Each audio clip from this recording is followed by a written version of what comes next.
Hello hi നമസ്കാരം. പൊടിയൻസിൻ്റെ പുതിയൊരു വീഡിയോയിലേക്ക് എല്ലാവർക്കും സ്വാഗതം. സൺഡേ ആയിട്ട് രാവിലെ കുറച്ച് അയല കിട്ടി. അയല കണ്ടപ്പോൾ തോന്നിയൊരു കൊതിയാണ് കുറച്ച് മരിച്ചീനി വാങ്ങിച്ച് അവിക്കാമെന്ന്. അപ്പം തന്നെ വണ്ടി എടുത്ത് പോയി മരിച്ചീനിയൊക്കെ വാങ്ങിച്ചുകൊണ്ട് വന്ന് വെട്ടി വൃത്തിയാക്കി അടുപ്പിലാക്കി. പുറത്തിട്ടൊന്നും വേവിക്കാമെന്ന് കരുതി. എന്നും അകത്തിരുന്ന് വേവിച്ചിട്ട് ഒന്ന് ഒരു വെറൈറ്റി ആയിക്കോട്ടെ, പുറത്ത് നിന്ന് വേവിക്കാമെന്ന് കരുതി. ഇന്നത്തെ പാചകം മുഴുവനും ചേട്ടനായിരുന്നു. എനിക്കിന്ന് ഫുള്ളും ലീവെന്ന് പറയാൻ പറ്റില്ല. കാരണം ഒരിടത്തിരുന്ന് ഇങ്ങനെയുള്ള പരിപാടികൾ ചെയ്യുന്നതല്ലാതെ ബാക്കിയുള്ള സംഭവങ്ങളെല്ലാം എത്തിച്ചു കൊടുക്കുന്ന ഞാനാണേ. അങ്ങനെ മരിച്ചീനി എല്ലാം കൊത്തി ഞുറുക്കി അടുപ്പിലാക്കിയിട്ടുണ്ട്. ഇനി ഇത് വേകുന്ന സമയത്തേക്ക് നമുക്ക് മീൻ കട്ട് ചെയ്യാം.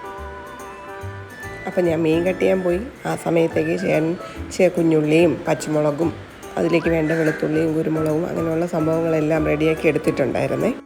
നമ്മൾ അരിഞ്ഞു വെച്ച ഐറ്റംസ് എല്ലാം ഏത് പാത്രത്തിലാണോ നമ്മളിനി പാചകം ചെയ്യുന്നത് ആ പാത്രത്തിലോട്ട് സെറ്റ് ചെയ്തിട്ടുണ്ട്. ഇനി ഇതിൽ പ്രധാനമായിട്ടും ഈ മീനൊക്കെ അവിക്കുമ്പോൾ പ്രധാനമായിട്ടും വേണ്ട ഒരു ഐറ്റമാണ് കുരുമുളക്, അതും പച്ച കുരുമുളക്. അപ്പം നമ്മുടെ ആകെ ഉള്ളൊരു മൂടാണ്. റോഡിൻ്റെ സൈഡിലൊരു മാവിൽ നിൽപ്പുണ്ട്. അങ്ങനെ അതിൽ കയറി കുറച്ച് പച്ച കുരുമുളകൊക്കെ പറിച്ചിട്ടുണ്ടായിരുന്നു. പിന്നെ അതൊക്കെ ചതച്ചെടുത്ത് ഇതിൽ മിക്സ് ചെയ്ത് കൊടുത്തു. ഞാൻ സാധാരണ മീൻ വയ്ക്കുമ്പോഴത്തേക്ക് മീനും മസാലയും ഉള്ളി വെളുത്തുള്ളി അങ്ങനെയുള്ള ഐറ്റംസ്, ഈ പറഞ്ഞ ഐറ്റംസ് തന്നെയാണ് ഇതെല്ലാം എടുത്ത് ഒരുമിച്ച് കലക്കി അടുപ്പിൽ വെച്ച് എണ്ണയും വീത്തി കൊടുക്കുകയാണ് പതിവ്. ഇവിടെ ചേട്ടൻ ചെയ്തപ്പോഴത്തേക്ക് വേറൊരു വെറൈറ്റി ആയിട്ട് കടുവറുത്തൊക്കെ ഇട്ടിട്ടാണ് ചെയ്യുന്നത്. ഞാൻ സാധാരണ അവസാനമാണ് കടുവറുത്തൊക്കെ അതിലിടുന്നത്. നിങ്ങൾ എങ്ങനെയാണെന്ന് ചെയ്യുന്നതെന്ന് കമൻറ്റ് ചെയ്യണം കേട്ടോ. ഇങ്ങനെയാണോ ചെയ്യേണ്ടത് അതോ ഞാൻ പറഞ്ഞ പോലെയാണോ ചെയ്യേണ്ടതെന്നോ. പിന്നെ കടുവറുത്തതിൻ്റെ മുകളിൽ ചേട്ടൻ ആ മീനുകൾ ഓരോന്നായിട്ട് വിതറി കൊടുത്തിട്ടാണ് ബാക്കി ഈ മസാലയ്ക്കുള്ള ഉള്ളി പച്ചമുളക് അങ്ങനെയുള്ള സംഭവങ്ങളൊക്കെ വെട്ടി പച്ചവെള്ളം വീട്ടിൽ കൊടുത്തത്. പിന്നെ ഉള്ളിയുടെ ഒരു കളിയായിരുന്നു കേട്ടോ. ചേട്ടനും ഈ അതിൻ്റെ ഒരു എന്താ പറയുക ചാറൊക്കെ ഒരുപാട് വേണം. പിന്നെ തക്കാളി, ഞാൻ സാധാരണ ഈ മീൻ അവിക്കുമ്പോൾ ഞാൻ തക്കാളി ഇടാറില്ല. പിന്നെ നമ്മൾ എന്തെങ്കിലും ചെയ്യുമ്പോഴത്തേക്ക് ചെന്ന് അഭിപ്രായം എന്തെങ്കിലും പറയുന്നതൊന്നും ഇഷ്ടമല്ല. അതുകൊണ്ട് ഞാൻ പിന്നെ ഒന്നും പറഞ്ഞില്ല. എന്താണെന്ന് വെച്ചാൽ ചെയ്യട്ടെ, പോരെങ്കിൽ കുറേ എനിക്കിഷ്ടമല്ലാത്ത ഇതൊക്കെയാണ് കാണിച്ചു കൂട്ടുന്നത്. എൻ്റെ മഞ്ഞൾപ്പൊടി കിടന്ന സ്പൂണ് മഞ്ഞളിട്ടിട്ട് ആ സ്പൂൺ കൊണ്ട് തന്നെ അതിൽ തോണ്ടി വാരി. അൺസൈക്കബിൾ. ഒരു ദിവസം കിച്ചണിൽ കയറിയതിൻ്റെ അതെല്ലാം ഞാൻ കിച്ചണിൽ കയറ്റിയിരുന്നെങ്കിൽ എൻ്റെ കിച്ചണിൽ നിന്ന് കുളമാക്കിയേനെ. ഞാനതുകൊണ്ട് നൈഫിന് പുറത്തിട്ട പാചകമായിരുന്നു. പിന്നെ കുറച്ച് നമ്മളെ നാടൻ കാന്താരി മുളക് കിട്ടിയിട്ടുണ്ട്. അങ്ങനെ ആ കാന്താരി മുളകും ഒക്കെ ഇട്ട്. അപ്പോൾ ഇനി അടുപ്പിലുള്ള മീനൊക്കെ റെഡി ആകുമ്പോഴത്തേക്ക് നമുക്ക് മീൻ ഫ്രൈക്കുള്ള മസാല ചേർക്കാം.